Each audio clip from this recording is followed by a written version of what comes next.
वज़ीर दिफा ख्वाजा आसिफ ने भारत के साथ मुकम्मल जंग का खदशा ज़ाहिर कर दिया है।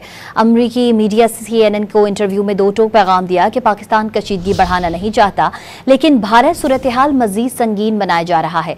इसमें कोई शक नहीं कि पाकिस्तान एक मुकम्मल जंग के लिए भरपूर तरीके से तैयार है।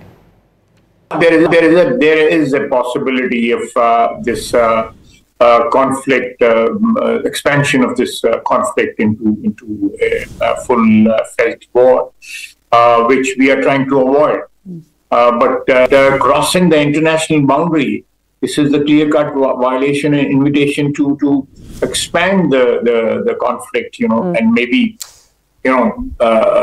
convert it into something much more wider and much more dangerous for the region. What happens next? Fine. What happens next? What happens next is we are prepared for an all-out war also. This is absolutely no doubt, because India is increasing the intensity, increasing the stakes in this conflict.